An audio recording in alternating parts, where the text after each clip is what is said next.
This is Guardian Radio 96.9 FM, Nassau, Bahamas. The views and opinions of the hosts and guests are their own and do not necessarily reflect the position of the management and staff of Guardian Network.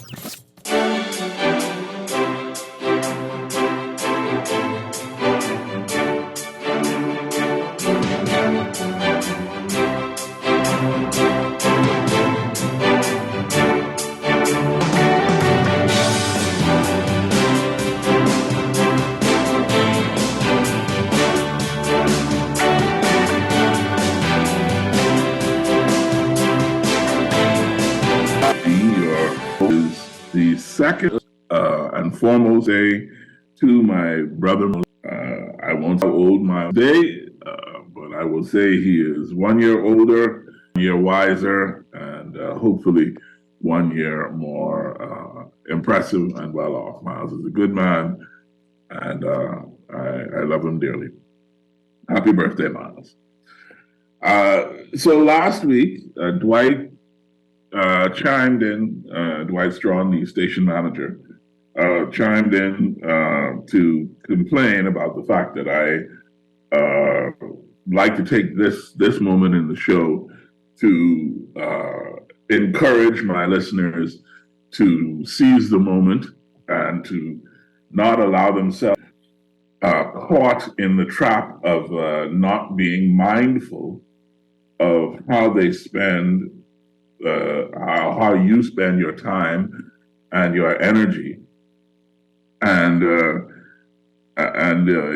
was under the impression that was perhaps too repetitive. But I am of the view, especially given some of the things that have happened this week, I'm of the view that it is crucially important for us to spend our time mindfully and to be aware and deliberate with the choices we make about how we spend the time that we've been given on this earth. Something that happened over the last week brought to front of mind, and I want to join the chorus of very loud voices that have been raised in celebration of the life and career of the late Gail Saunders. I am nowhere near as eloquent as some of her other fans who have taken to social media and also to the airwaves to express their love and appreciation for her. But I want to take this moment in this forum to say, you know, Gail Saunders was legendary. She was an academic and intellectual superstar. She was one of these people that, if you're smart, you build a country on. Her work as an archivist and a historian of the Bahamas was revolutionary. And I mean revolutionary in the revolutionary sense, not in the sense that it has come to be used and overused to just mean something stronger than good. Revolutionary meaning it changed the way we see the act of both recording and interacting with our own history. Islanders in the Stream, the history, the other histories of the Bahamas that she wrote or co-wrote were, you pick up a book and you read your history. And in so doing, you have a sense of what has happened in order to give you the life and culture and country that you have inherited and that you are now using. And you get a sense of yourself placed in the story of your country, the story of your nation, the story of your world, where you find out this is where I stand. And if you are blessed to have children, this is what I am. This is the story that I'm leaving to them. Grace and wisdom abounded in Dr. Gail Saunders. And I was lucky enough to meet her in a couple of different arenas and to know her a little bit. And she inspired me tremendously so. And I want to wish her family and loved ones and all of those who feel this loss, my deepest condolences. And I think that today I have a special guest who I had intended to have and I still intend to have a really wide ranging sort of conversation with, but I think this is probably going to end up being something that we talk about first. Is the value of somebody like Gail Saunders to a country like the Bahamas. One of the things that I always say in arguments about culture is that it is the education system that provides a foundation for a sense of culture and citizenship. I think that's actually the most important function of an education system. And by education, I mean system. I don't necessarily mean school or college. I'm talking about the way a community undertakes the task of preparing the next generation to take over self-direction. That is what education is all about.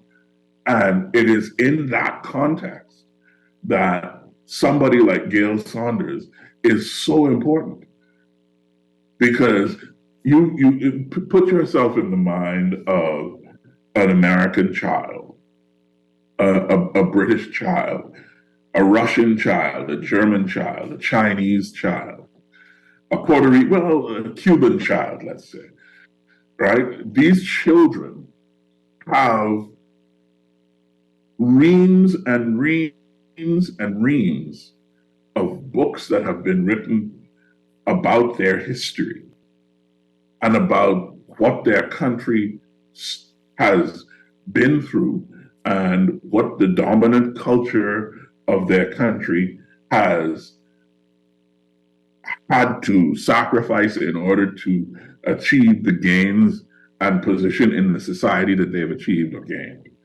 And that is what gives these people, that's why Americans feel American. The flip side of the coin, of course, is that's why Black Americans don't feel American. But that's a thing that has been missing in the Bahamas, in my view. And I think the work of Gail Saunders was groundbreaking and revolutionary in beginning the process of addressing that gap. And for that, I think she should be celebrated and hailed as a preeminent Bahamian. And as I say, may she rest in peace. And I just celebrate her life. I was glad to know her, and I feel privileged to have counted myself among those people who with whom she was on a first name basis. That makes me feel very special, and I wish her family all of God's peace and love in this incredibly trying time. So, all that said, today we're going to have a conversation with my friend Matthew Kelly. Matthew is a business developer type dude with all kinds of experience to his name. But Matthew is also an intellectual and a deep thinker. And so as we are embarking upon the advent of the 10th of July next week. And this is the last show that I'm going to be doing before the 50th anniversary of our independence. I wanted to talk with somebody who would give me a good argument about some of the fundamental structures that make up what we call the Commonwealth of the Bahamas.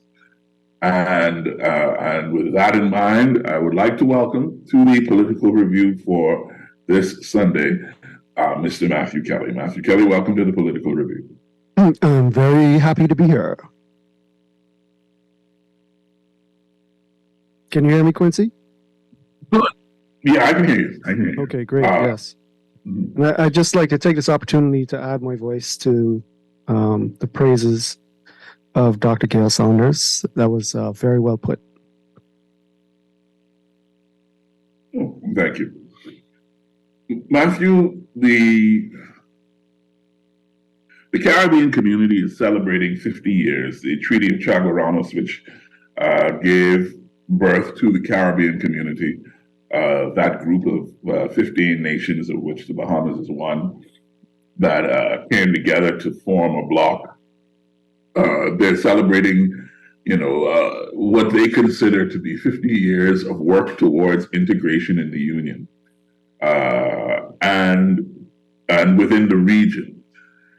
And in the same time, I believe the Bahamas has done much work to create for itself a distinct identity, even as we kind of at arm's length, at a certain level of distance, work together with the Caribbean community on regional integration and whatnot. I mean, we're not a part of the Caribbean single market and exchange. We're not a part of the Caribbean labor market where there's free movement of labor and whatnot.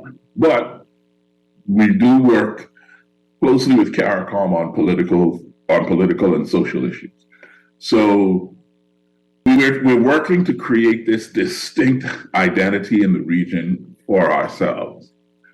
And as we are approaching 50 years of independence, 50 years of self-governance, 50 years of responsibility for our own decision-making and the direction that our country is going in, I want to ask you, firstly, whether you agree that we are trying to carve out an identity, and secondly, I want you to define that identity if you think it is something that can be defined. Don't start with the easy stuff, do you? So we only have 2 hours. Yeah. Okay, so let me start just by framing this a little bit so people understand where I'm coming from.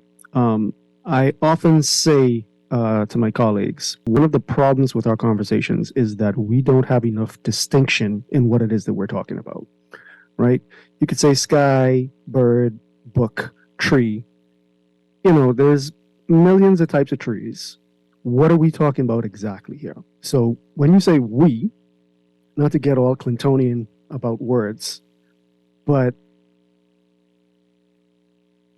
it's impossible for us to act completely cohesively as a people, even though we are indeed a people. And I'm very proud to be a Bahamian.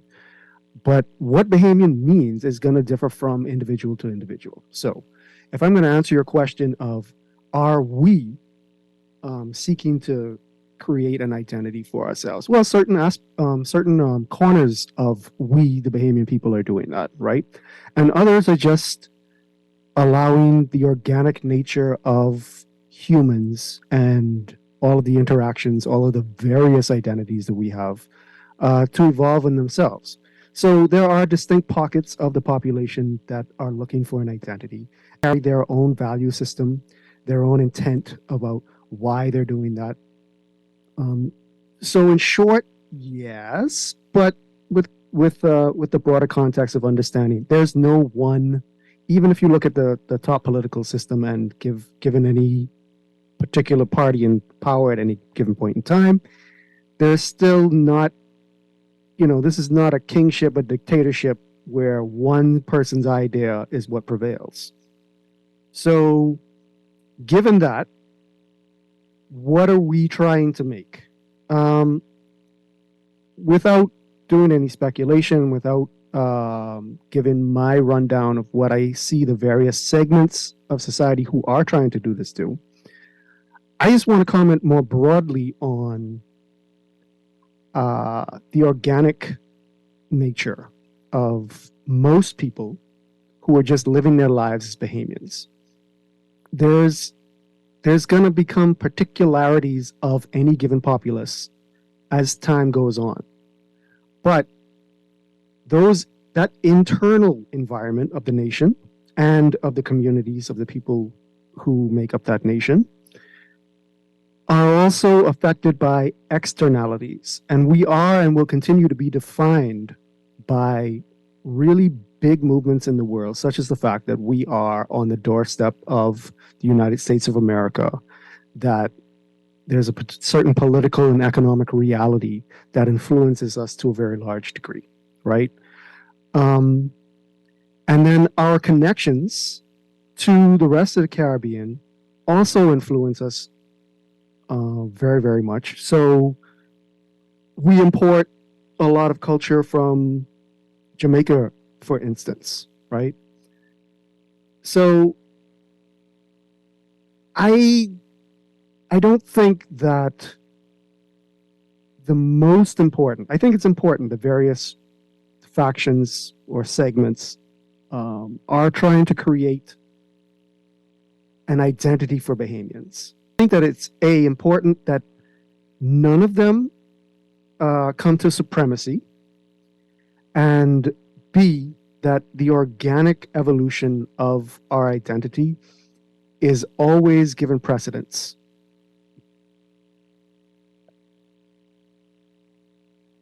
That is okay. So while as an independent, self-governing group of people, an actual nation, the Bahamas is approaching 50 years of age. The reality is we've had the oldest continuous representative government or parliamentary government in the hemisphere. I think we're now 280 something years old, and even though we have changed, as we have been a country, a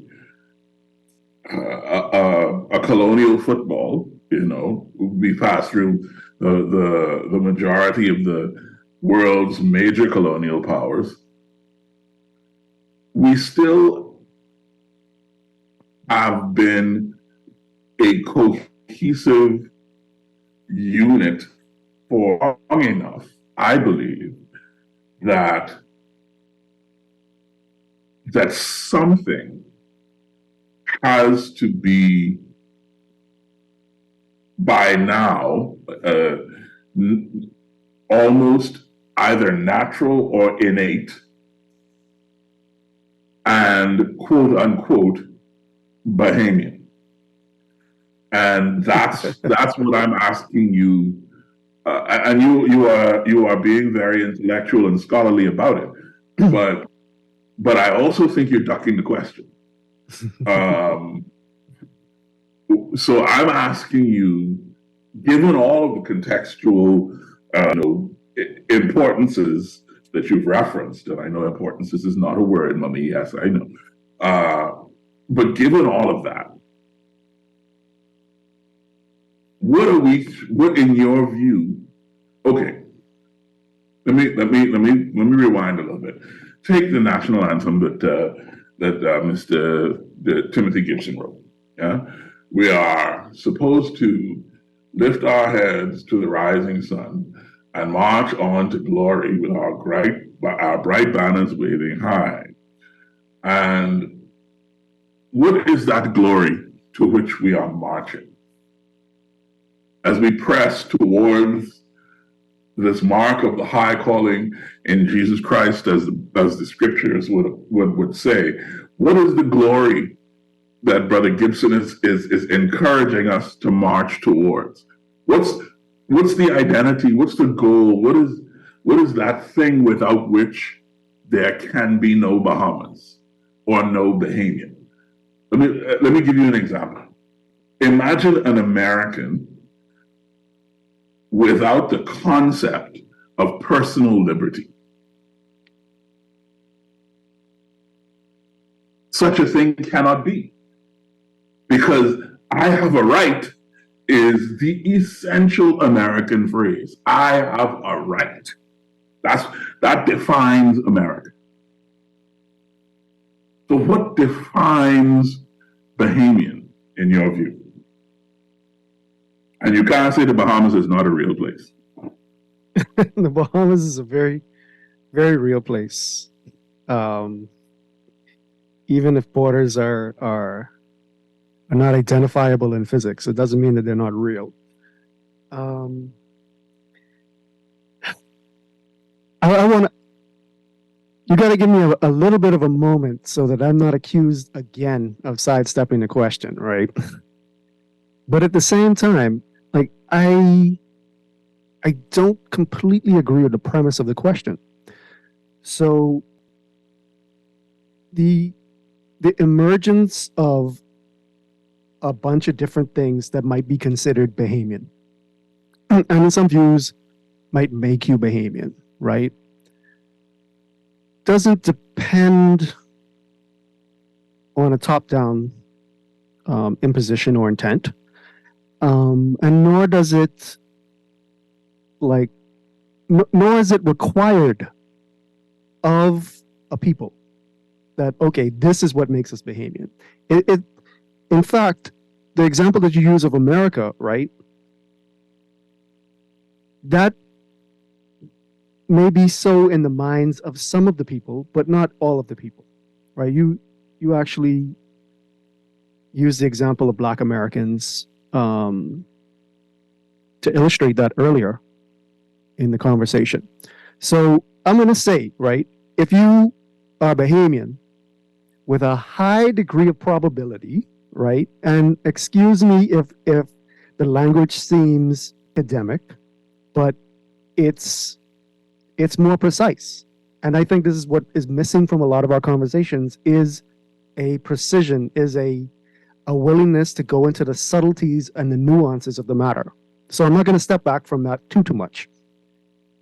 But if I say to you what a pot cake is, you understand. And it's not just that it's the dog, but it's a concept that comes along with it. It's the same with conch salad. Whether I apply it to us as a people or us as individuals might be mixed up, etc. It's the references that you get. So if I have to pick something, it's going to be the language, because the language is the interface between all of the internal stuff, all of the external stuff, and how it shows up in the world. So if you are a Bahamian, you will speak the language. Now, does that mean that the fact that we are such a long-running parliamentary isn't important?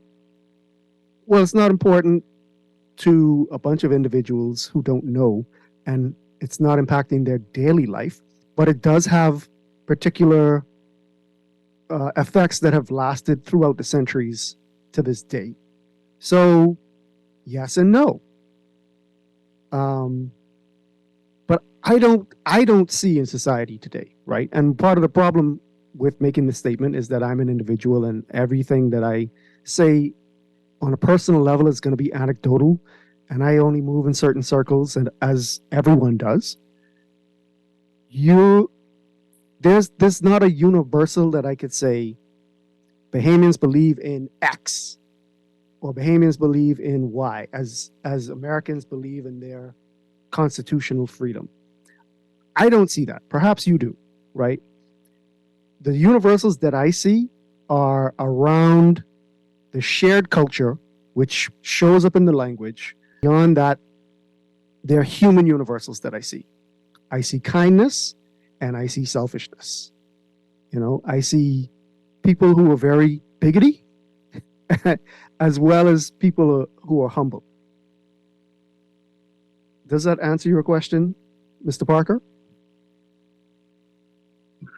You already said you was conduct the question the second time, so yeah, sure. I said, Um, okay, let me switch it back on you. Do you perceive any universal or handful of universals that someone may point to and be like, because I'm Bahamian, I believe X?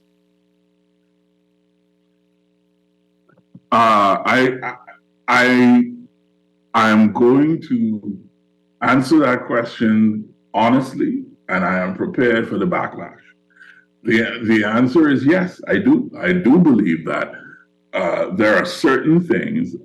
I make the statement all the time that losses that we have suffered as a culture is the sense of the importance of community.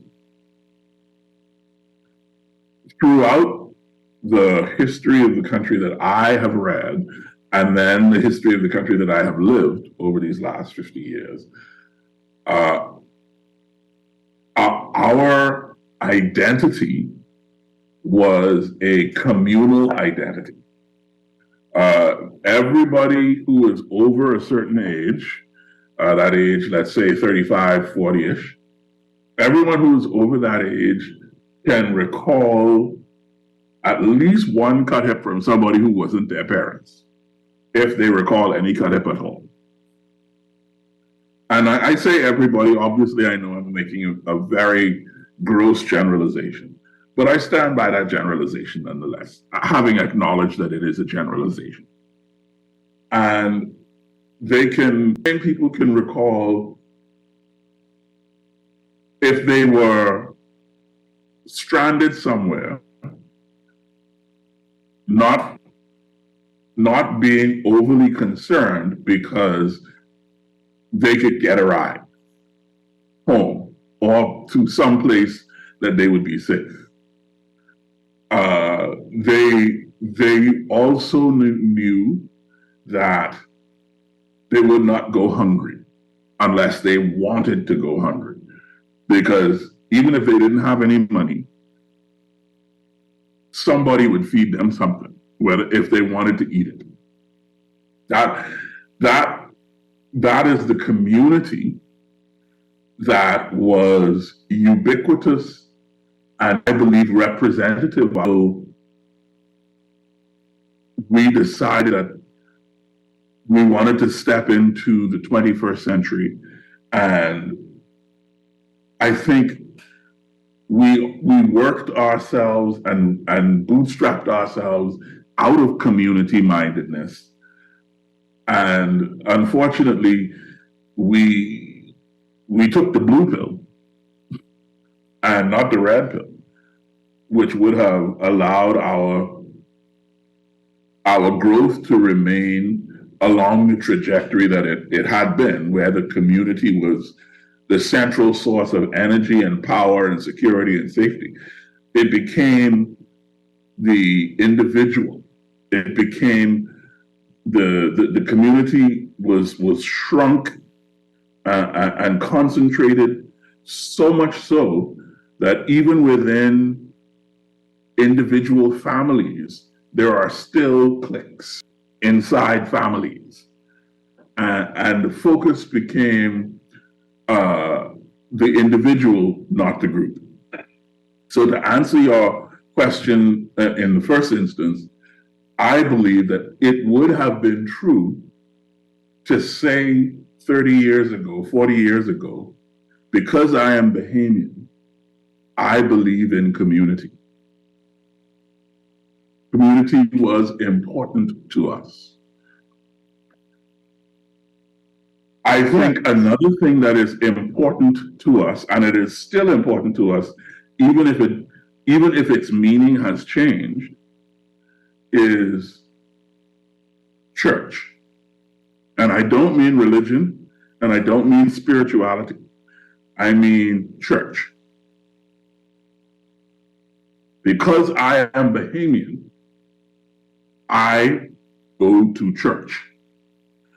I'm a vile sinner and the most hedonistic heathen the minute I leave the church until on Sunday afternoon, until I get back to church next Sunday morning. I will be in church on Sunday because I'm a Bahamian and that is how I was raised. I think there are elements of our culture, true, universal, and indicative of Bahamianness. I would not have asked the question if I think that there was an actual positive answer. But I do think that I know that my perspective is my perspective. And I ask the question because I know you have a different one. You're thankfully a person who considers their perspective. And you don't generally just spout some shit. So that is my answer to your question. Yeah, well, the thing is that I don't disagree with you broadly speaking, but you asked present tense, and you just expressed that this was a thing of the past, the community, right? And I try. I'm human like everyone else with my own biases, but I try to be as clear about reality as possible. And then the other thing, of which church is a good example, is you said universal. But before you got to understand that you are making generalizations, but you stand by them. And I think that's fine. These generalizations I pretty much agree with. But I think it's really important for us to develop a culture of, yeah, man, we ain't just talking all the time. Sometimes we are actually considering and thinking about and talking to come to a better realization of reality. And it's fine if we just want to shoot the breeze. That's great. But if we're going to come into a conversation where we're considering things and we want to get to a deeper sense of what the many truths in the universe are, then we need that precision that I was talking about. And so I will have to give you pushback on these are universals, right? The rise of explicit atheism in the Bahamas, whether you feel good or bad about that, and whether the individuals themselves are good moral people or not. And so I have to ask the question, yes, we're a culture of church broadly speaking, but when do these minority exceptions become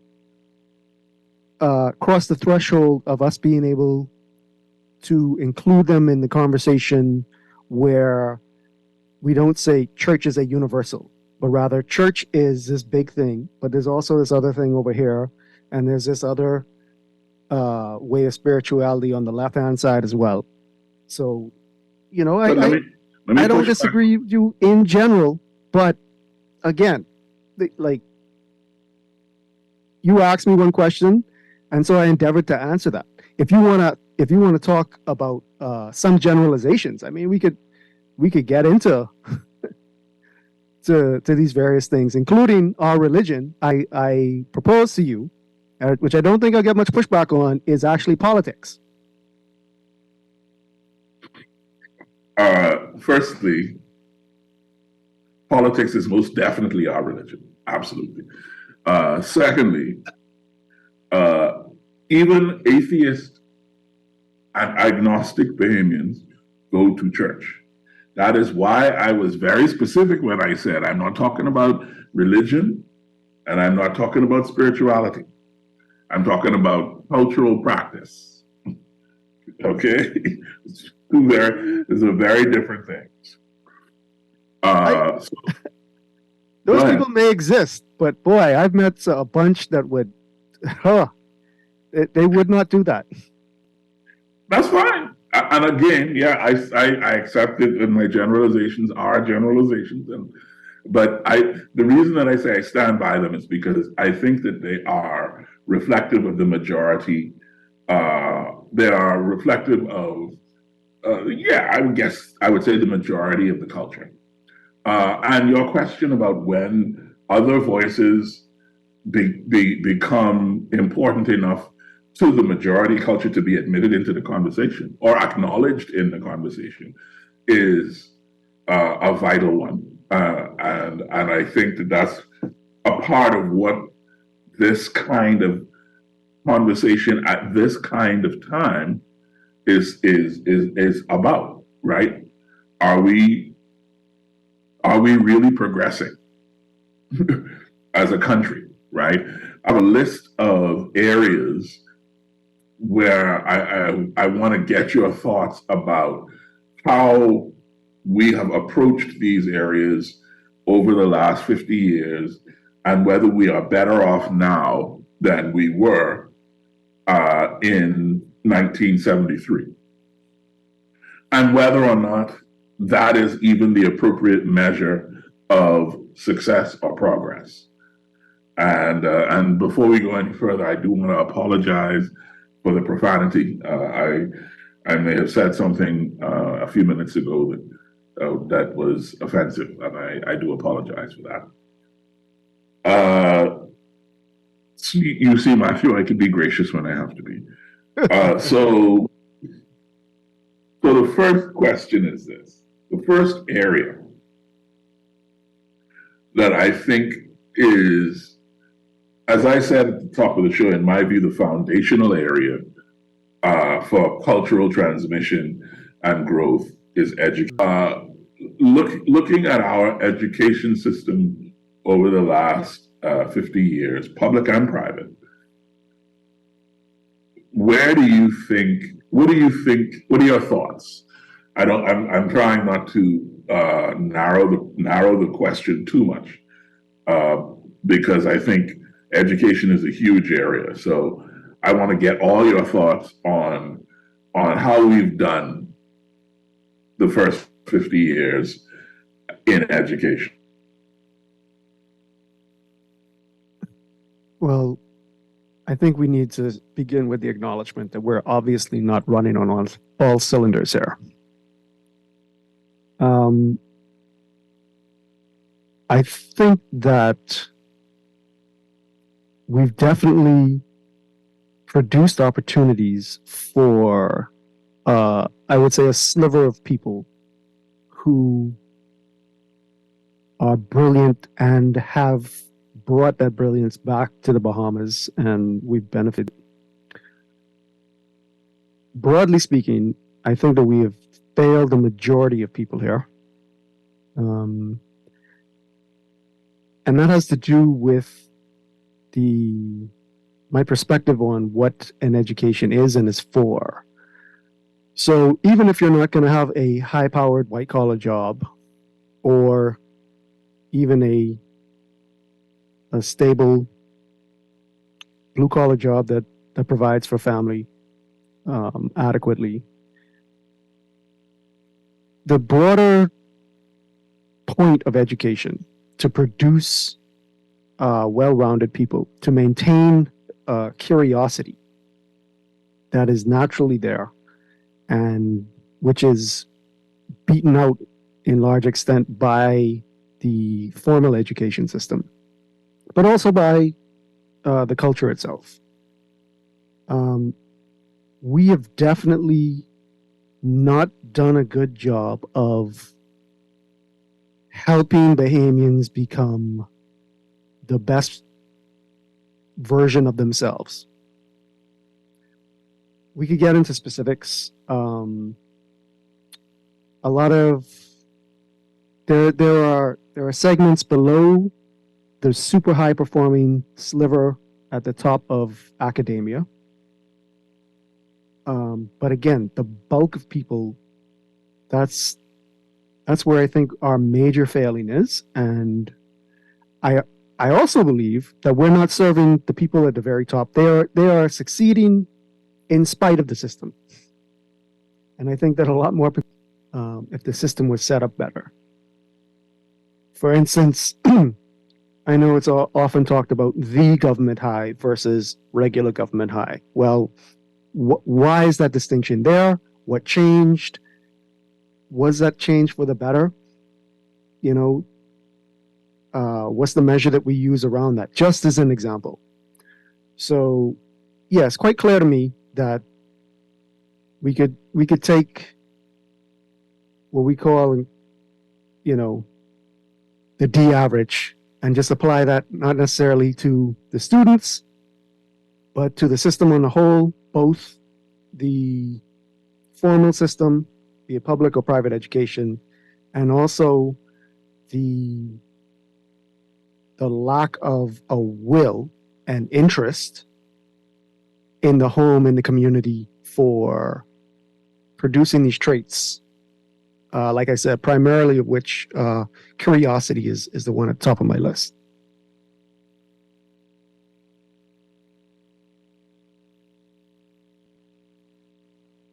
But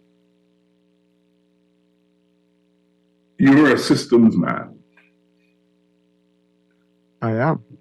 And I guess my question was, it was really, yeah, philosophical, but also I was asking you to judge the development or lack thereof of the education systems in the country over the first 50 years. Yeah. Broadly speaking, D plus. If you want to get into specifics, I do. We That's what the show is. Yeah. We've missed the opportunity to put education in a rounded fashion on the same pedestal. Let's go out and get material gain. I'm not against material gain at all, but it's just one aspect to life. And I think that since 73, and, you know, definitely in my experience growing up,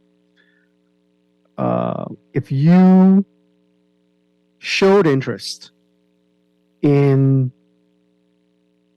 learning about the world, you eventually came to be mocked for that, right?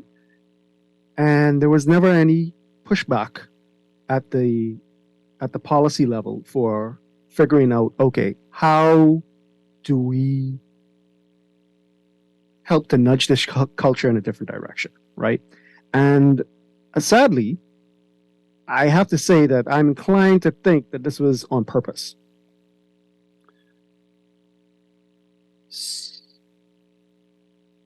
If we look at, for instance, the teachers, teachers, you have a hard job.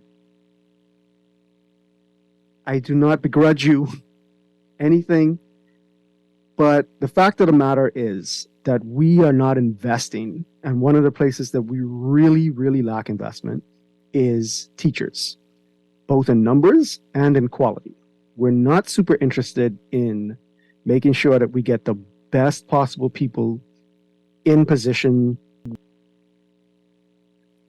We could actually get the best from our children. I mean, that to me is the crux of the matter. But also, we have not done much experimentation. We've not done much modeling off of.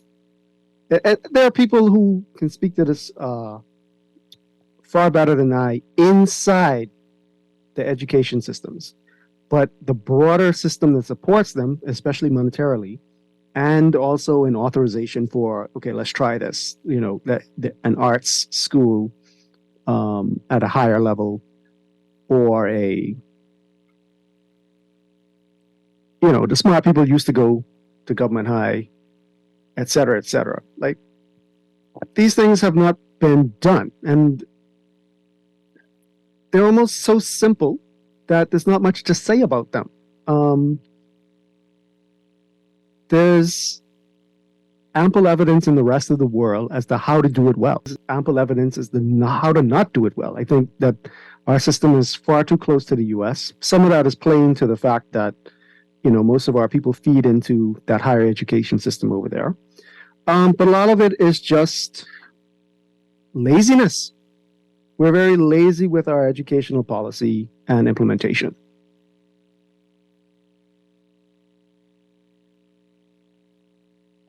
If there are...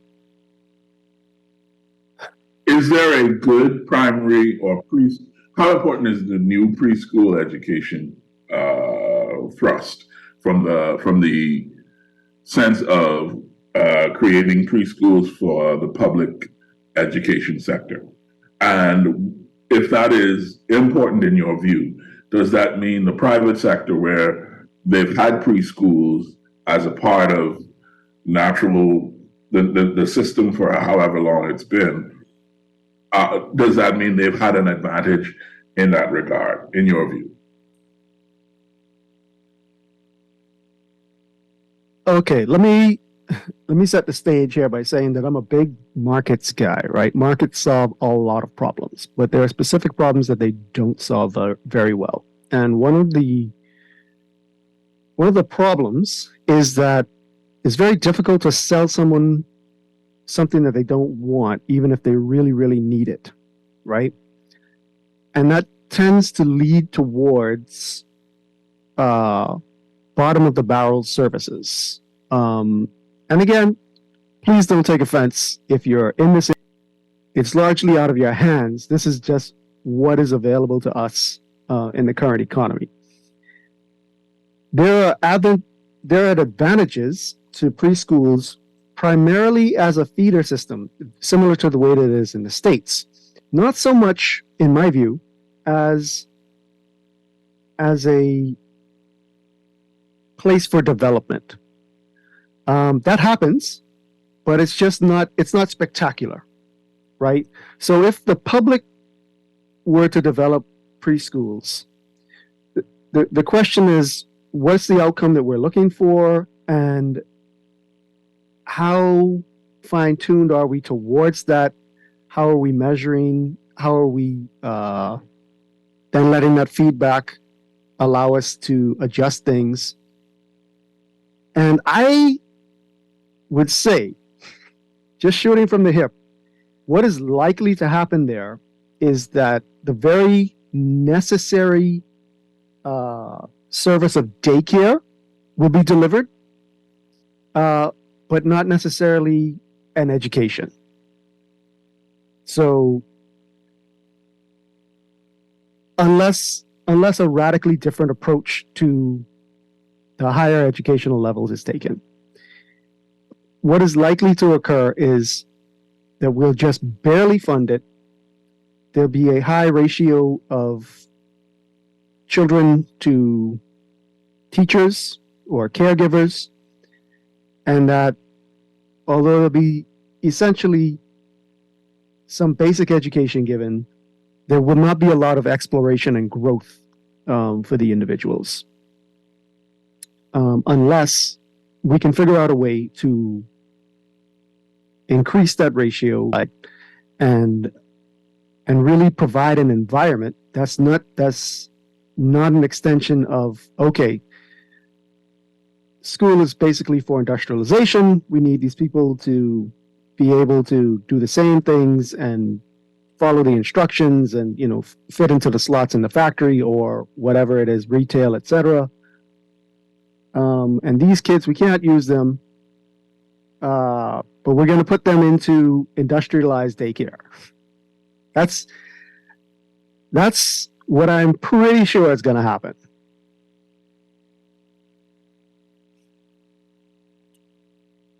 And as a function of overall education,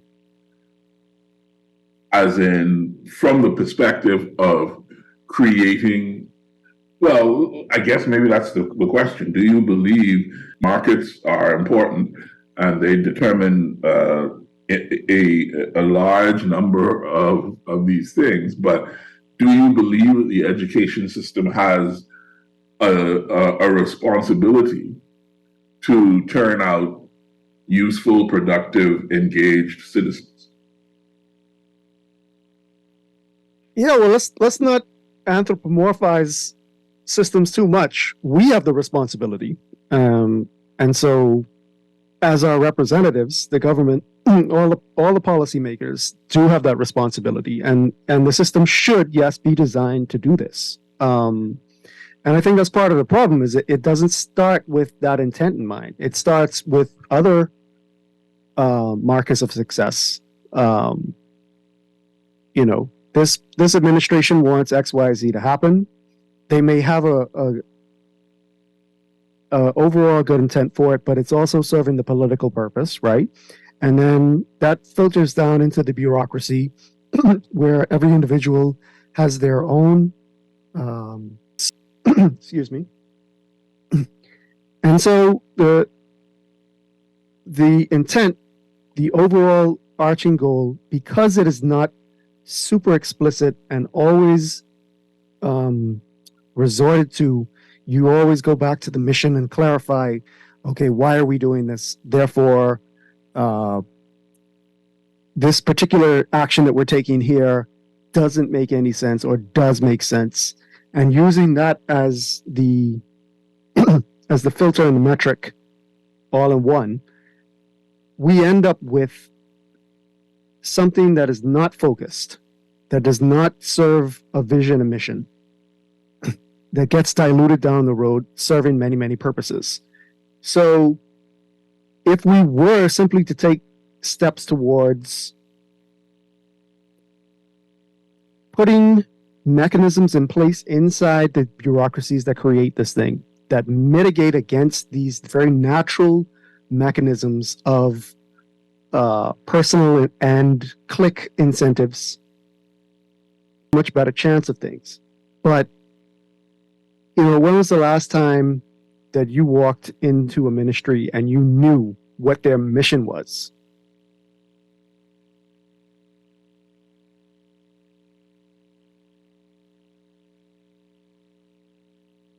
You are not wrong. So let me rephrase the question.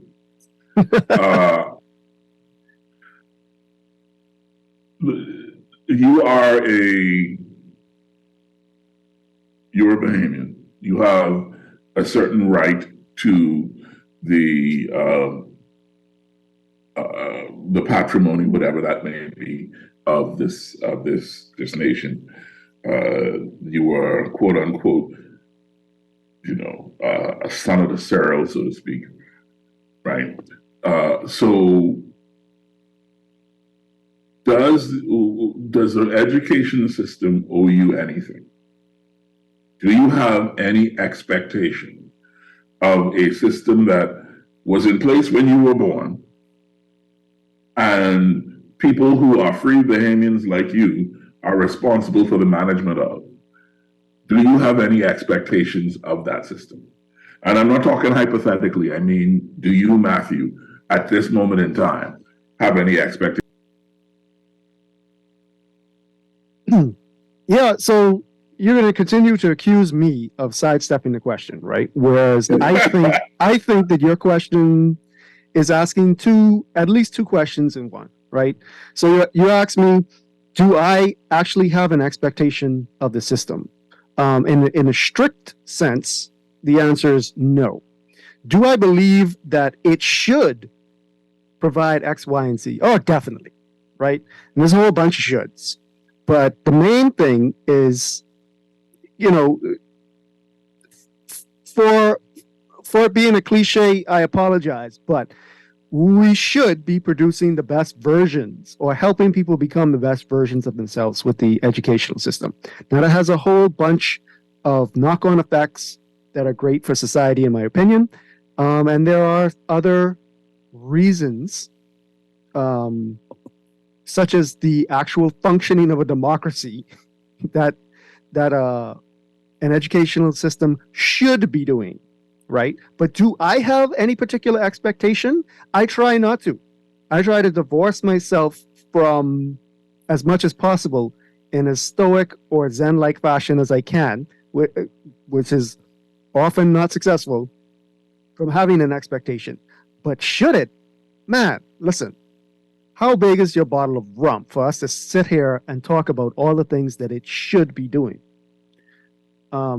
We should, at the very least, maintain the curiosity that we are all naturally born with, and we should develop the thinking tools of the mind.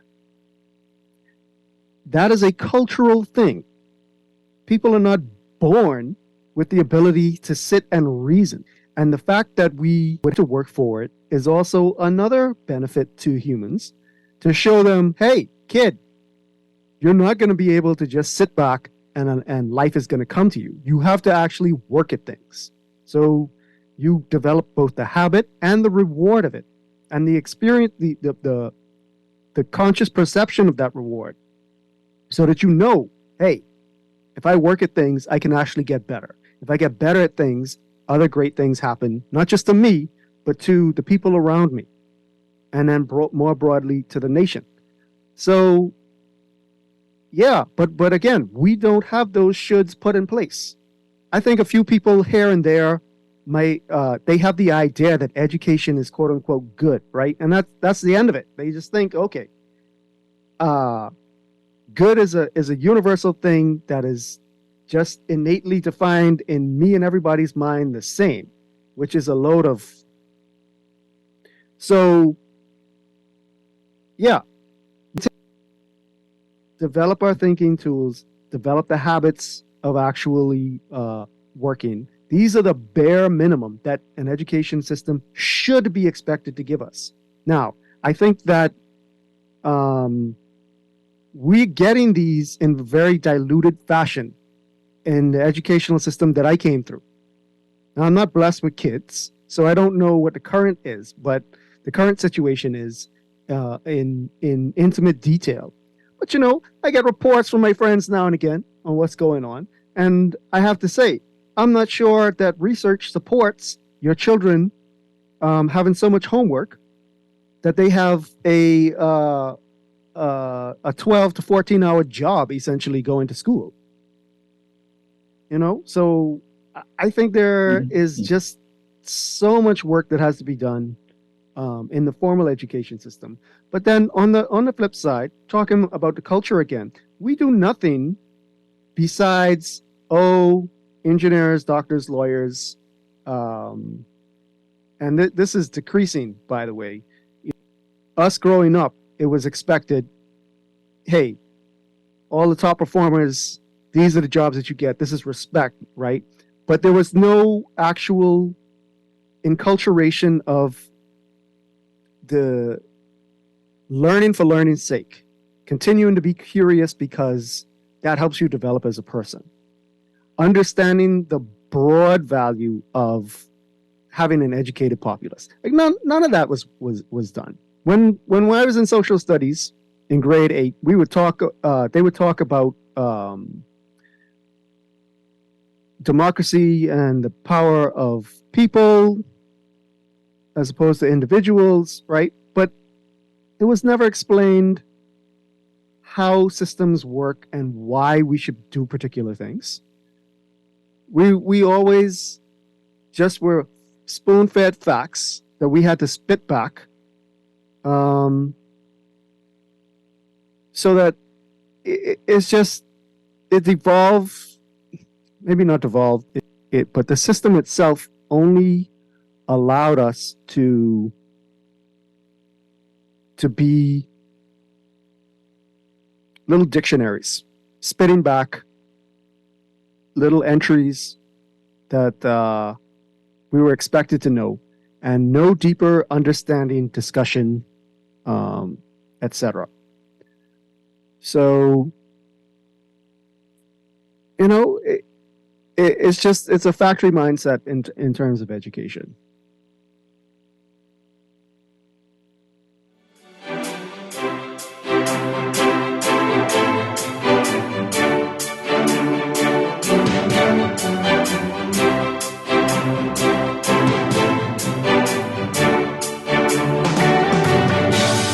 This Independence Highlight brought to you by Consumers Choice Auto Parts, Airborne Freight and Cargo Services, Bahama Odds and Ends, Y Cares, The Perfume Bar, and Seafile. The general election of September 1972 was contested with the understanding that a victory for the Progressive Liberal Party would begin the process of national independence for the Bahamas. Therefore, beginning in early December 1972, the PLP, headed by Lyndon Pindling, and the FNM, headed by Kendall Isaacs, led a delegation to London to discuss an independence constitution with the British government. Because the Bahamas already 59 constitutions, there was no need to start afresh, so 90% of the issues regarding independence were agreed upon by both political parties before leaving for London. Independence Highlight, brought to you by Consumers Choice Auto Parts, Airborne Freight and Cargo Services, Bahama Odds and Ends, Y Cares, The Perfume Bar, and Seafile. When faced with an illness like cancer, we band together, and we at Cleveland Clinic in Florida have your back. From advanced cancer treatments to extra safety measures at all of our locations, we're with you on this journey for every infusion and follow-up, for every step of the way, for every care in the world. Cleveland Clinic in Florida. Get the care you need when and where you need it. To learn more or connect with a local representative, visit clevelandclinic.org/Caribbean. It's that time again! Sign up now for the Michael Scooter and Peace on the Streets Basketball Classic, taking place July 24 to the 30th at the Hope Center and the Kendall Isaacs Gym. Call 601-4842 for more information. Powered by the Bryce New. It's game time! Looking for the best deals on supplies for your business or home? Look no further. At Cost Right Wholesale Club, our products are cheaper per unit, so you'll save more every time you shop. And with our membership program, you'll save even more because members get even lower prices. Get your Cost Right card today and watch your savings grow. Trust us, when it comes to getting the most out of your money, Cost Right is the best plan for your business and home. On the road to 50 years of independence, cross the finish line in an electric ride. Easy Car Sales invites you to take back your independence and free yourself from expensive gas and repairs. Own the road in an all-powerful, all-clean, and all-electric vehicle from Easy Car Sales. Dump the pump and power up at home as easy as you charge your phone. You'll find many models to suit your lifestyle and your budget. Visit easy242.com or call us to find out more.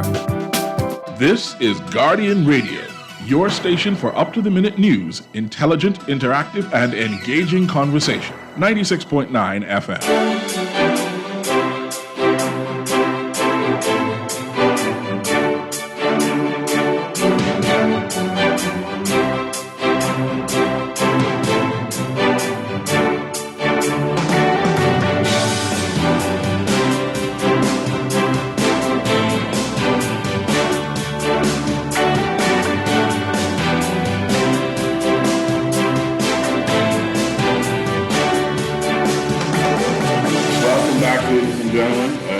Please excuse the experience just before that last commercial break. Thank you for your patience. Thank you for riding through with us. It is 5 minutes after 5. You're tuned into Guardian Talk Radio 96.9 FM. You're listening to the Political Review with me, your host, K. Quincy Parker, and my guest, Mr. Matthew Kelly. And we are discussing in I suppose, broad terms, the Bahamas at 50 and our thoughts about what that means. And I put to Matthew a number of questions about education and the education sector. And I'm now going to turn the conversation into a slightly different direction and ask, at 50, Matthew, are you satisfied with our political development, or the development of our political infrastructure in the Commonwealth of the Bahamas? No. Next question. Why are you not satisfied with that political development?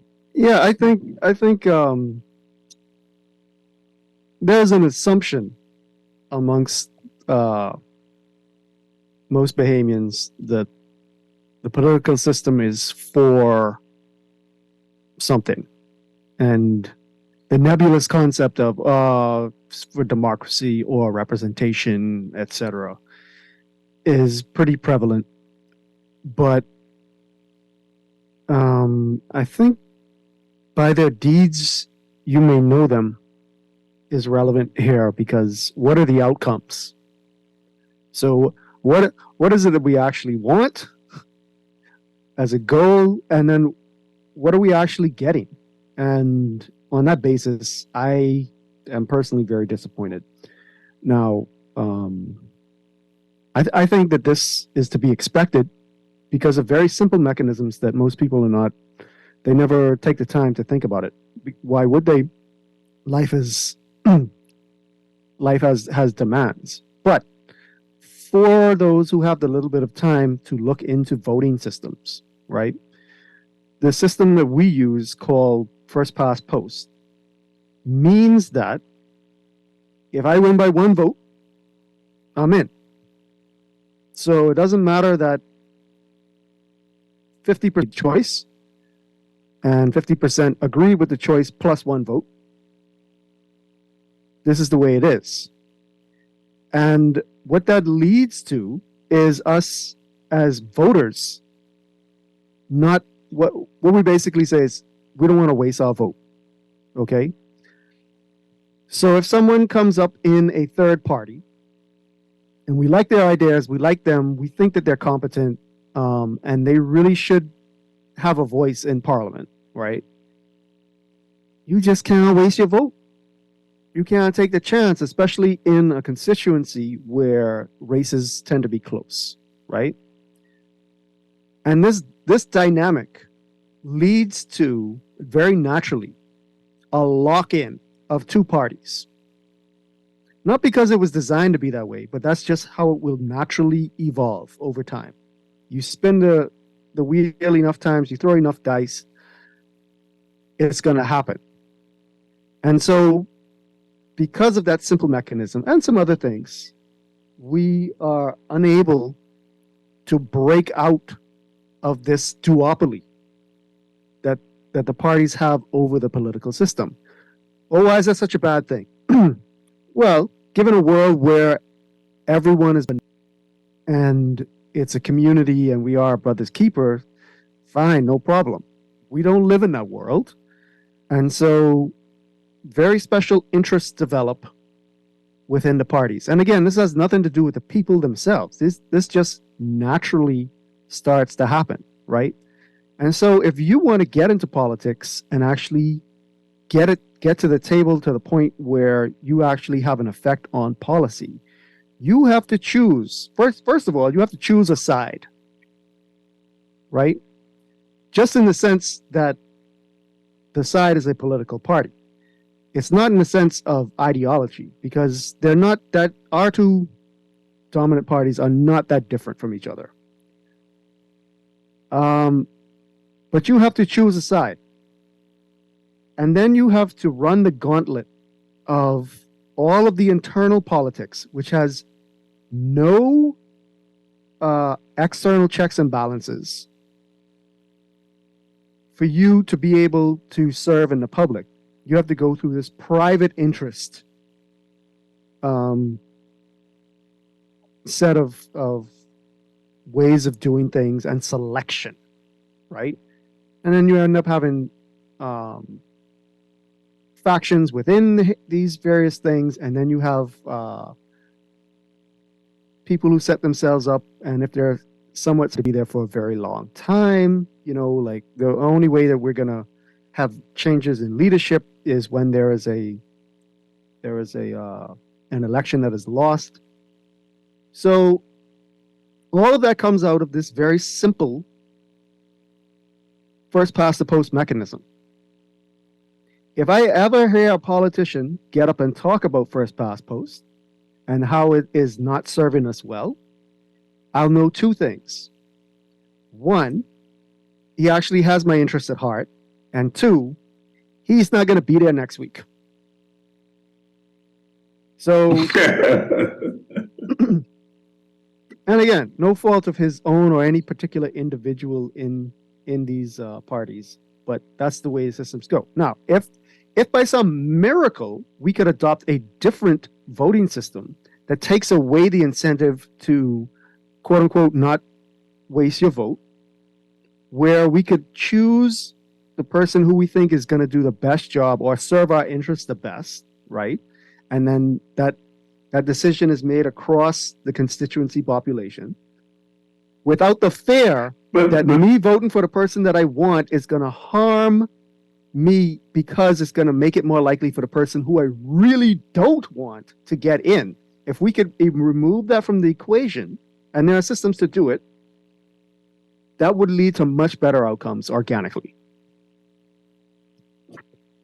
And you don't believe that can yield the results that you want if the system was simply used differently?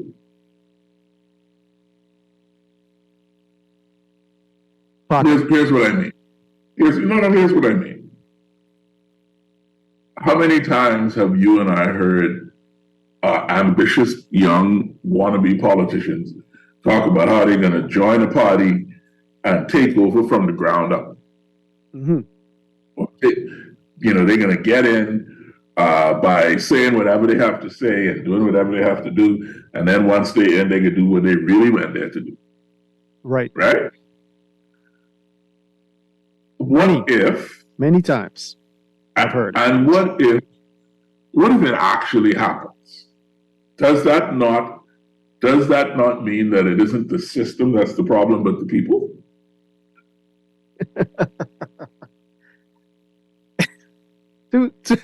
Let me say two things real quick, right? There is no separate system from people. If you have a system and you do not account for how people act in the system, like they are the actual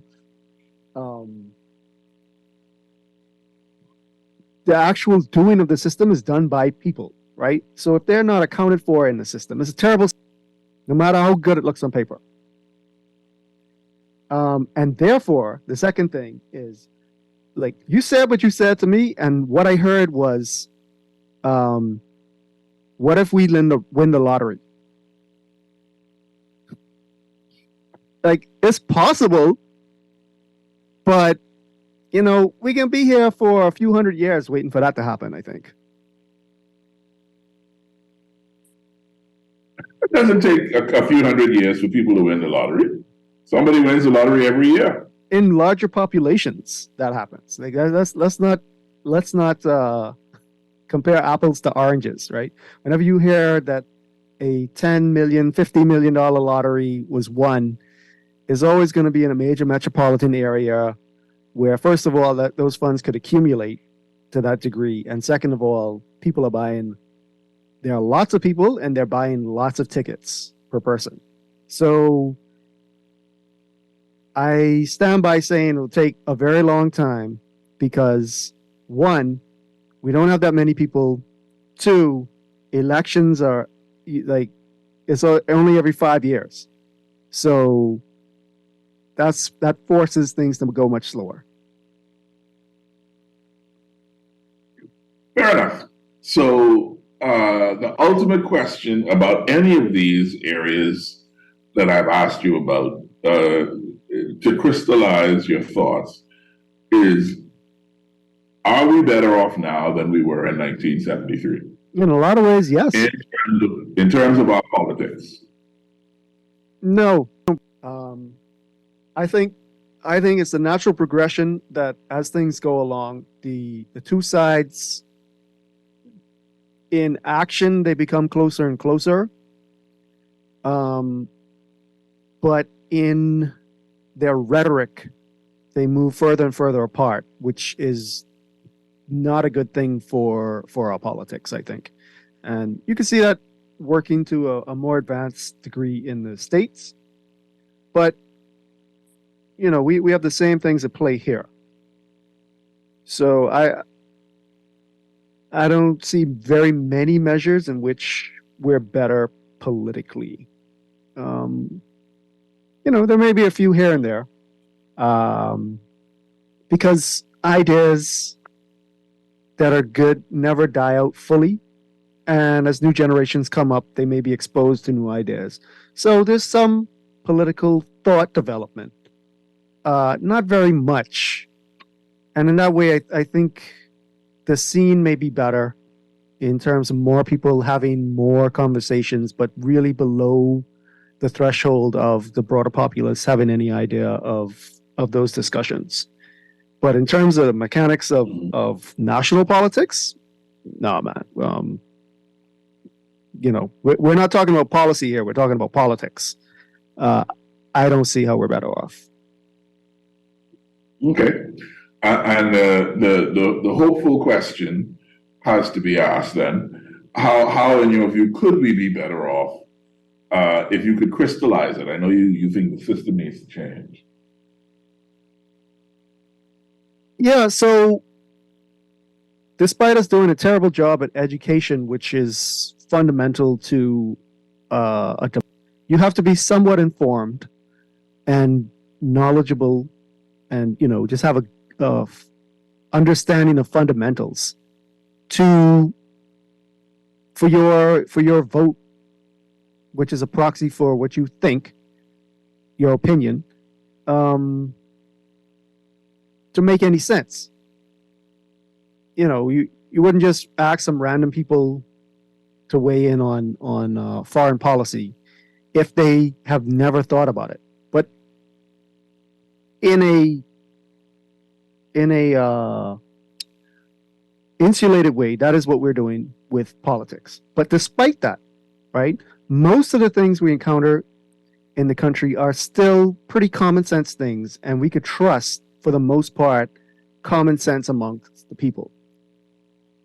That being the case, we need the people's voices to be heard in such a way that we don't consolidate down to just these two polarized views.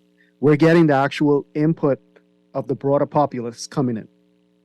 And again, I think the mechanism of having their voices heard and represented in parliament and then ultimately in policy in the various arms, including the executive of cabinet, that is. Sure.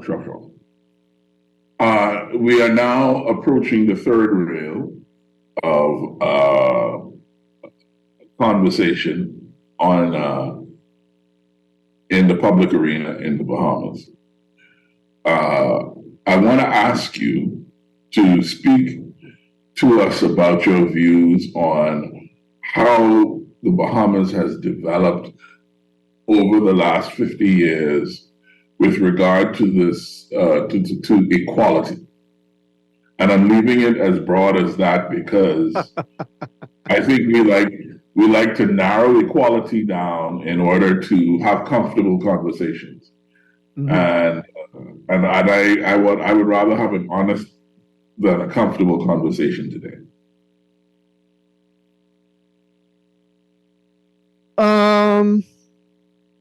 I think there's been some great strides. Which, again, we can't be uncoupled from a lot of the big movements and forces in the world, especially in the US, right? So, of course, the equality of women in various spaces in the society was already well on its way. 73 came around, but that has seen a blossoming along the way.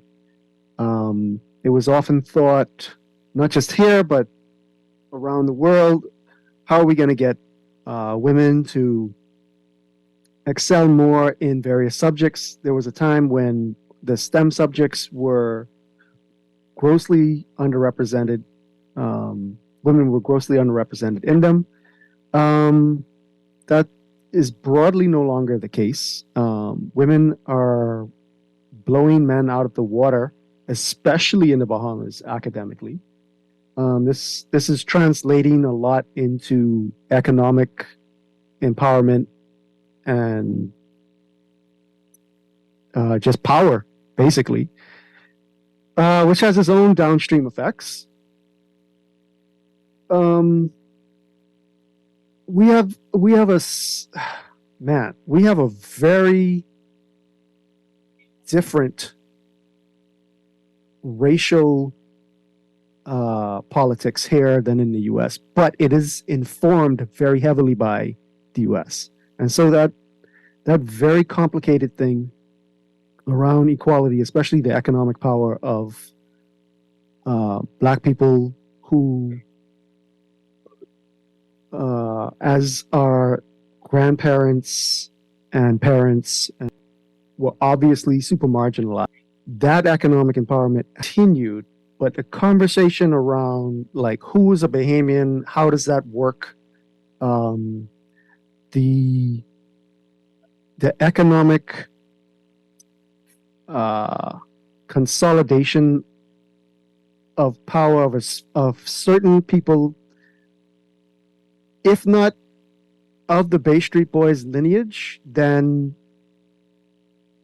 of that ilk, and so adjacent to that is real. So there's still a lot of assumptions made about people of a particular hue in terms of their economic success and or just power. So that conversation, I think, around equality of how the economics works, and then of course there have been new contingents of people having new sets of economic power that is not talked about openly, and how that how class is the new sort of division in society. We've largely progressed past the racial stuff.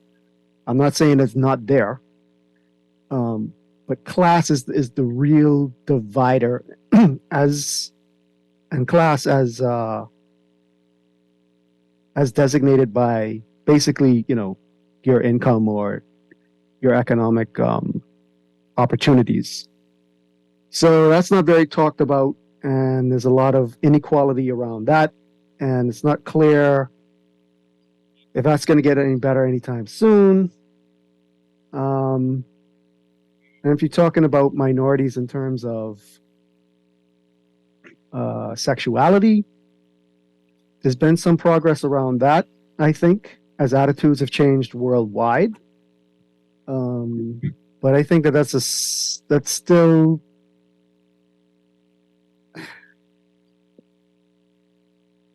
a very sticky conversation to have, number one. But number two, just to have equality, we could talk about all the different types and how the stigma around certain identities and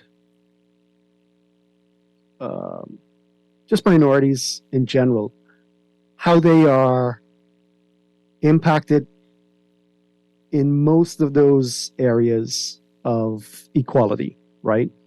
And I'm not, and I think before I continue, I don't think that equality is necessary for everyone across every measure of equality. But I think that strive towards, but not overstep in how we are trying to achieve certain results. And that's where you get into the very controversial ideas about, okay, women are underrepresented in certain types of jobs. How much of that is oppression? How much of that is, I'm talking worldwide now, because women are very overrepresented in a lot of jobs here.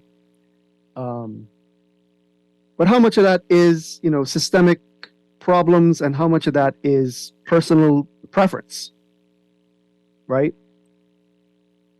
I don't think that there are completely cut and dry answers around that, but either way, and I think that's an open conversation, and people need to weigh their evidence, in a judicious manner.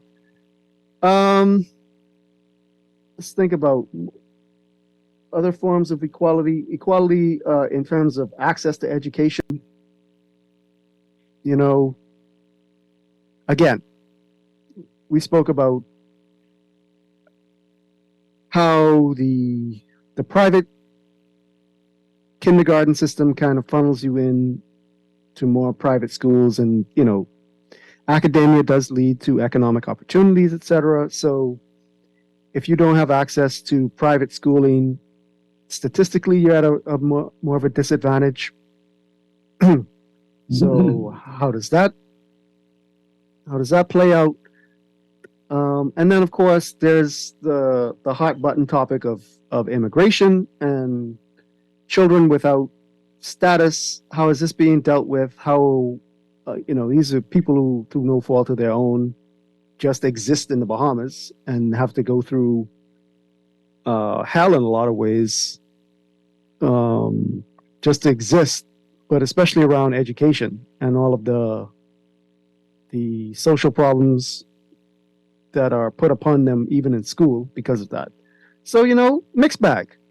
Equality, some strides, long way to go. Do you agree with the following statement? Because when people talk about it, when they talk the word equality itself, which doesn't in a national sense, I don't think equality really complete equality, right? Real equality admits that there are some inequities that exist in nature. But what equality in a society means is that there are no unnatural man-made inequities or favored classes. It means that everybody has the same rights and freedoms, and everyone has an equal and appropriate opportunity to fulfill their potential, whatever that may be. Yeah, agreed. It's just that not everyone shares this perspective. Yeah. And so the conversation becomes, yeah, go ahead. No, so that's part of the challenge, is it not? Is that we are you like to accuse me of comparing apples and oranges, and I think usually when we are having the equality conversation, what we are doing is intellectually comparing apples and oranges.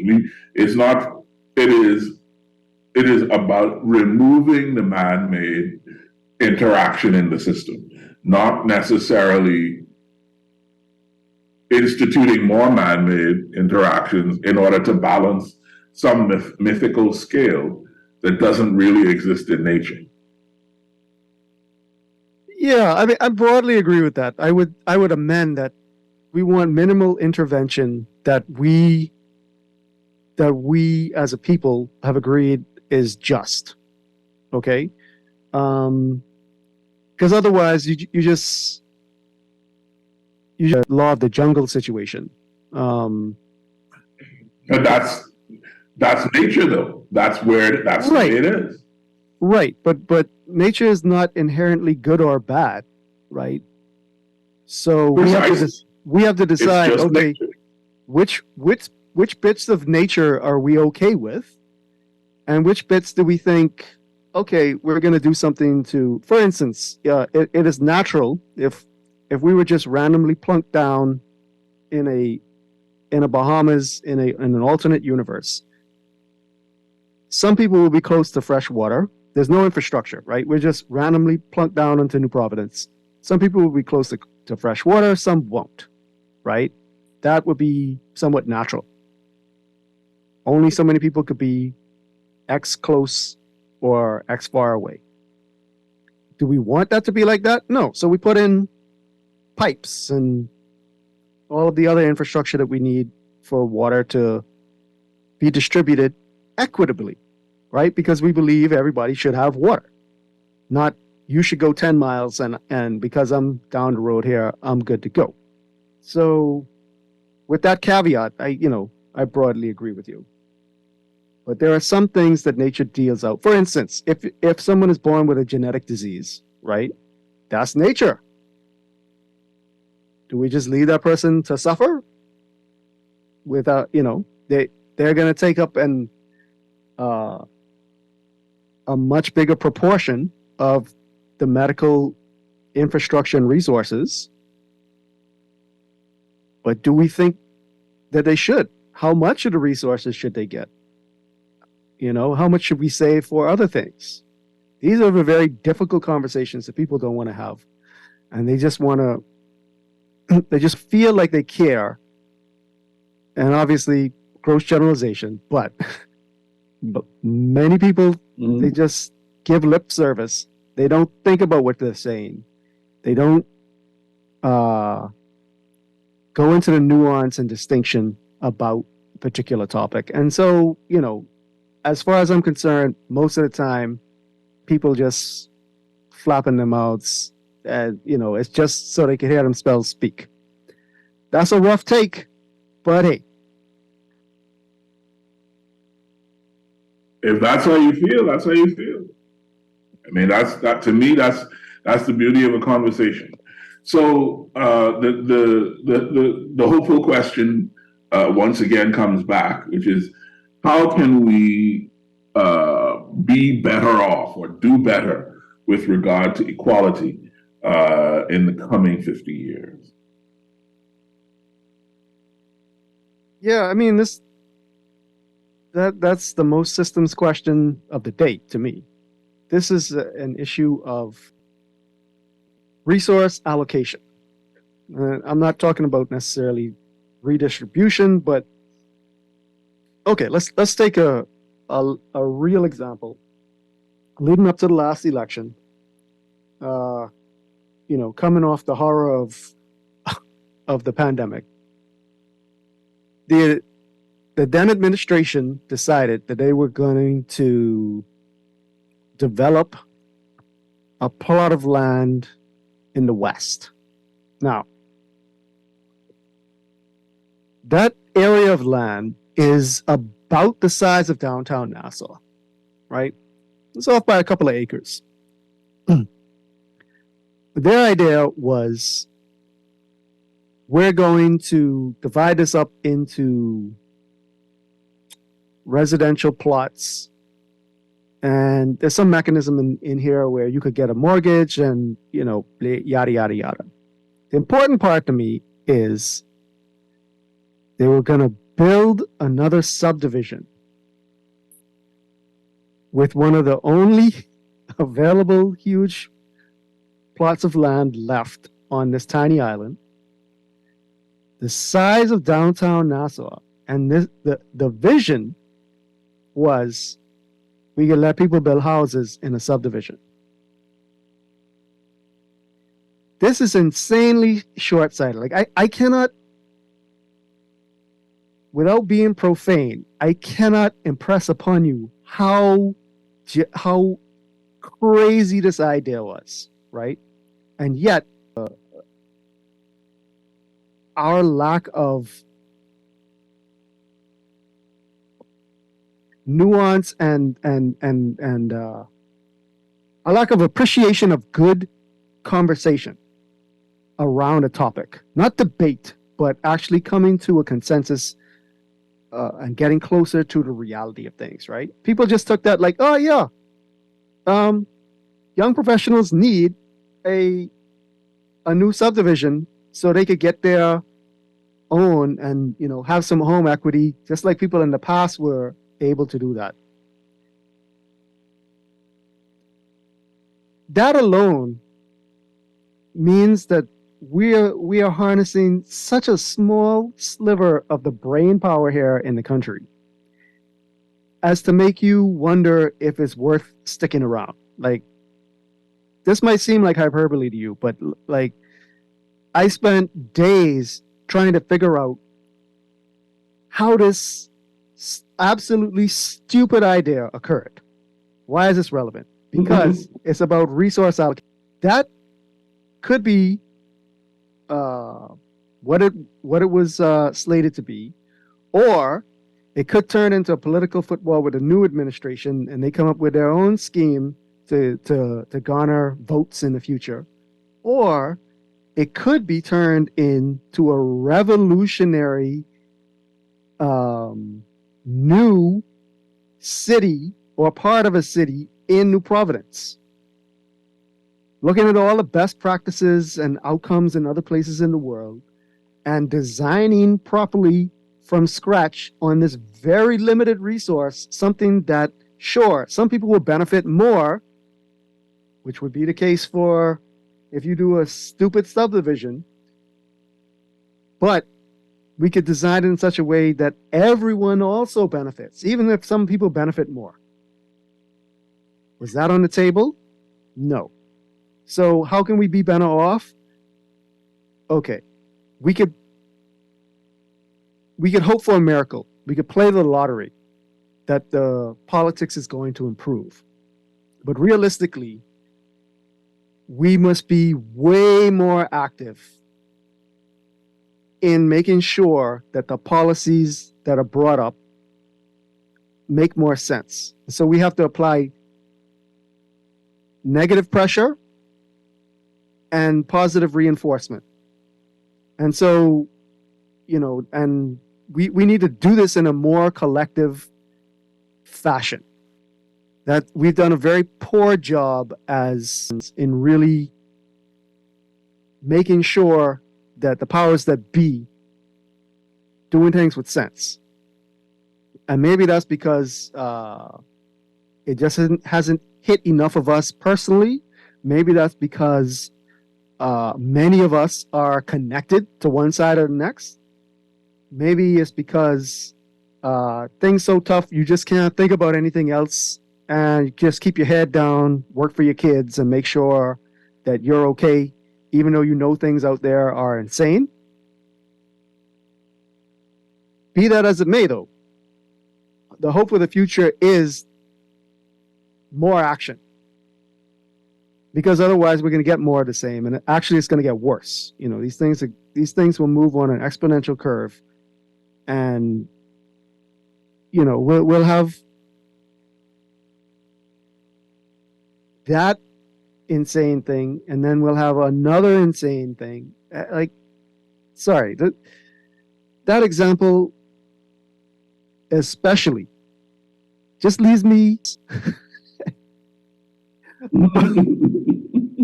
So yeah. We need to connect with each other. Need to have broad conversations. When people are being too simplistic about things, if it's around rum and the point is, we just having a loud conversation for the sake of having a loud conversation. Okay, great. I'll concede. We shouldn't be the spoil sports about things like that. But if we hear people espousing positions that clearly don't make any sense, right? I would encourage everyone out there who cares about actually building a better Bahamas down the road, not even to challenge that person's position, but to challenge how it is that they get there. How is it that what did you think about in your concept of equity, in your concept of who should be the MP for the area, in your concept of what should be the next the development for this area here? Or all of these things can be challenged and help to cultivate a better culture. But then on the level up from that, people who care about this type of stuff, they need to be the first one to say that I'm guilty of not having as many conversations with other people as I should. And part of that has been that people are not always talking in good faith. And instead of having a conversation, it just evolves into tit for tat. We're trying to make points or look good on social media, or, that's why, to this point, I haven't had a lot of interaction for the last 10 years on social media. I think it's a terrible format for having these conversations, maybe to connect and start conversations with people, but to have in-depth, nuanced, thoughtful discourse, I think you need to take it off of social media into a different realm, whether that's talking to people face to face, having long form email conversations, listening to these types of conversations with people who are, far better at certain things than I. All of that would help. That's the hopeful thing. As for that, well, you have to actually innately care about it at this point. Maybe people can come up with better incentives for it. Connection is a huge one, but that waxes and wanes. If we could come up with a structure that incentivizes connection, deep thought, and then applying pressure to policy, I think that's the only viable way forward. Well, no, there is a second way forward. It's never going to happen.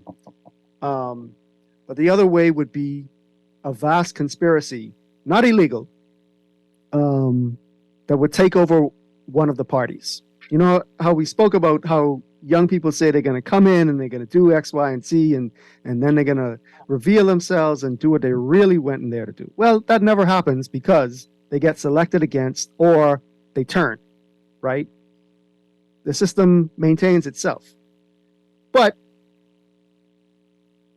there is the tiniest possibility, I would say, somewhere around 1 in a billion, where you could get a group of people together and keep things secret long enough that you could take over a party for one term and get in and do some radical stuff, knowing that you'll never be voted in again. That's a possibility. Never going to happen, but either that or collective action and connection. Listen, the number of times I have heard that conversation about how we can take it and do that. And I mean, I've seen people recruit and sign, documents and all kinds of stuff. And then the last day, somebody get picked off because their mouth too big, and somebody finds a bit of leverage to find out what you need in order to get you to not do that. And there it is.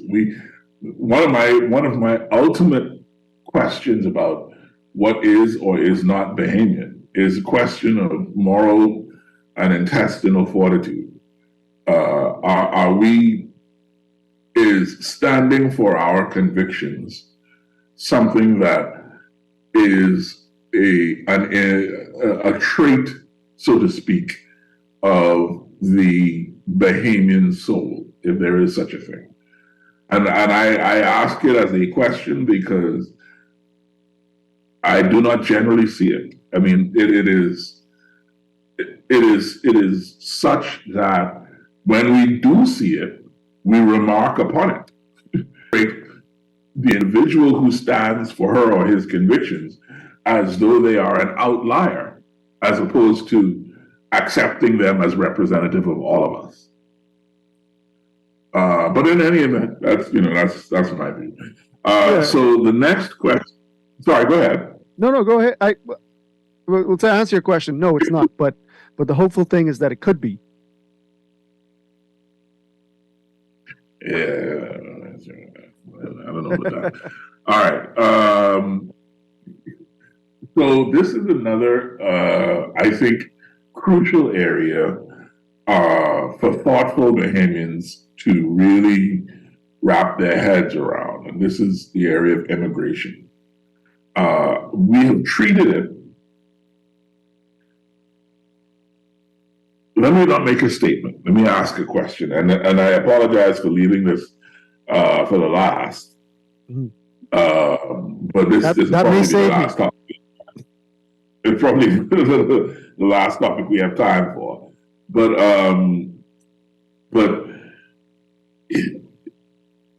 immigration is such a complicated subject because it deals with equality, it deals with political development, it deals with education, it deals with culture. Uh, how would you say that we are better off now with regard to immigration and the way we handle it than in 1973? I can't really see how. I think we need to.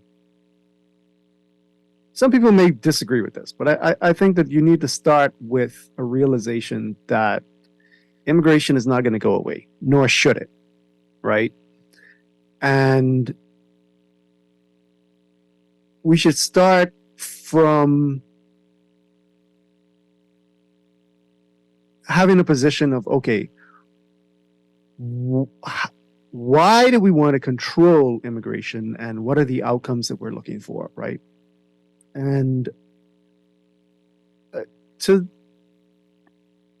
this point, I think that we mainly have been, instead of having an intent, a cohesive front and way to deal with this, we've basically just been various factions taking advantage of the reality of the situation on the ground as it changes from year to year, decade to decade, right? And I mean, mostly, let's be clear, let's not leave it in the shadows. We're mostly talking about Haitian immigration, although the other parts are very important as well, right? This promise, for instance, of, oh, you can bring in people from foreign for a high-end job, and they're going to be required to train Bahamians so that Bahamians can fill these positions that can't be filled, right? That's been bandied about from when I can remember myself. That has also never come to fruition. But on the mass Haitian immigration stemming from the political instability and economic instability of Haiti, we've mostly been treating it as a political football and just taking advantage of it economically. And I think there's no one thing that's going to solve this, obviously. But we have to take the bull by the horns and actually decide, okay, to do here. And no, we're not going to treat these people as if they're inhuman. That's off the table. Some very loud voices in the Bahamas do not want that to be off the table. And we have to put our foot down and say, listen, not only are we not listening to you, but shut up. I'm not saying we make them shut up. I'm saying we tell them to shut up. But okay, so let's pause there for a hard question. Okay. What's the point of telling somebody if you're not going to turn around and make them?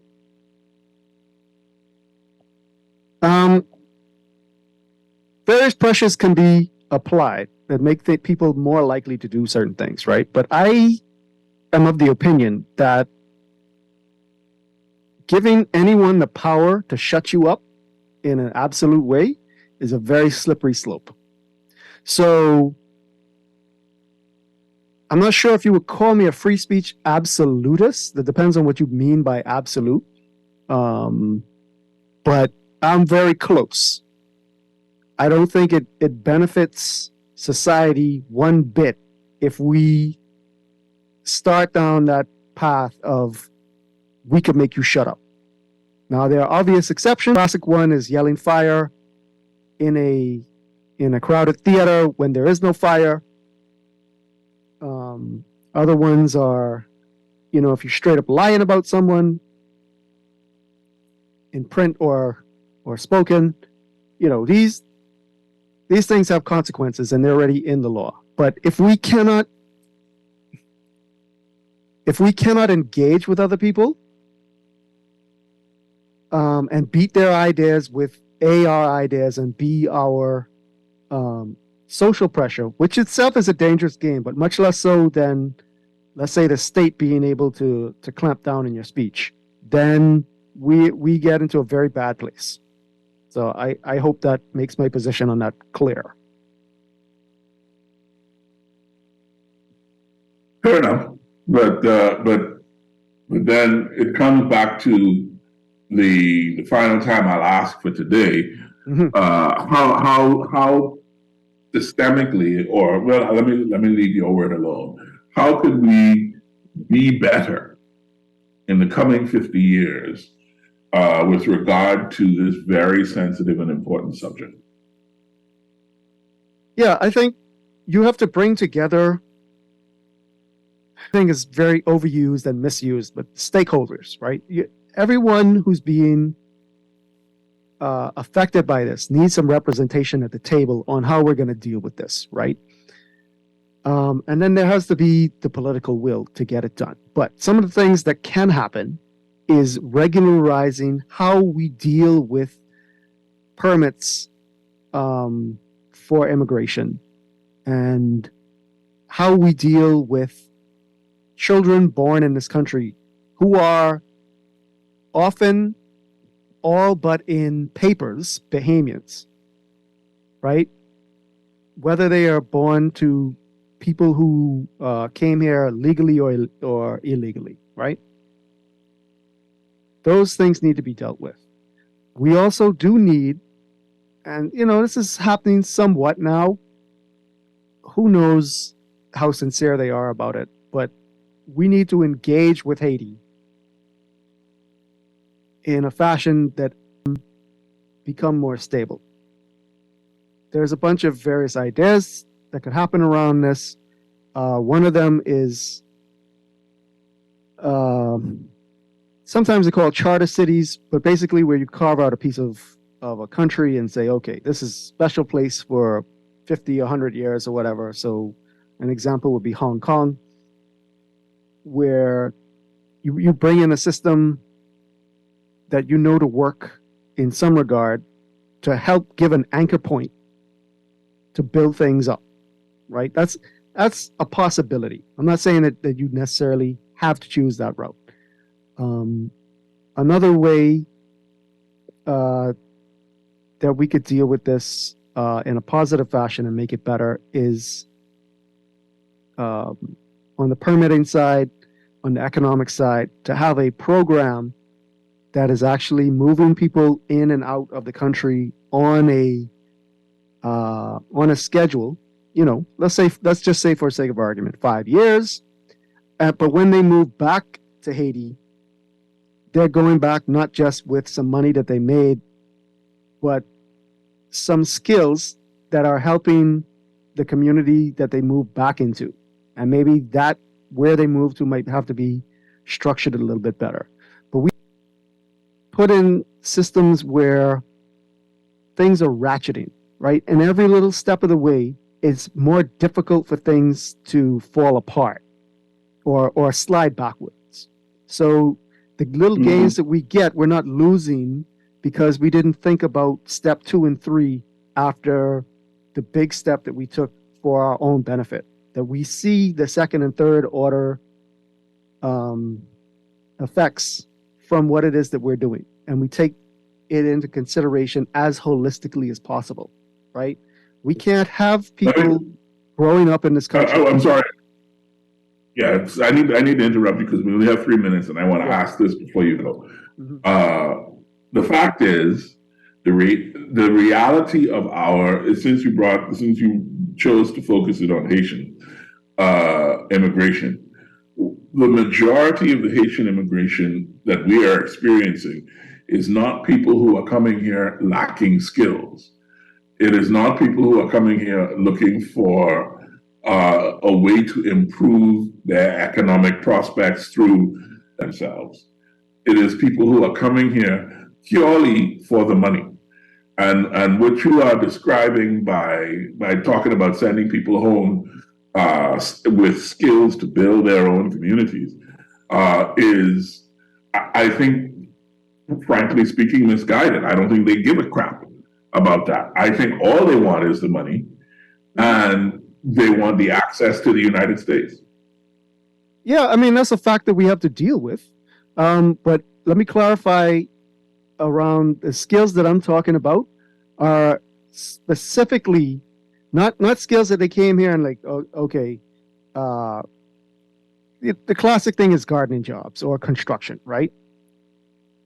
Those are not the types of skills that I'm talking about. And often these people come here, they have much higher education, etc. So what I'm talking precisely.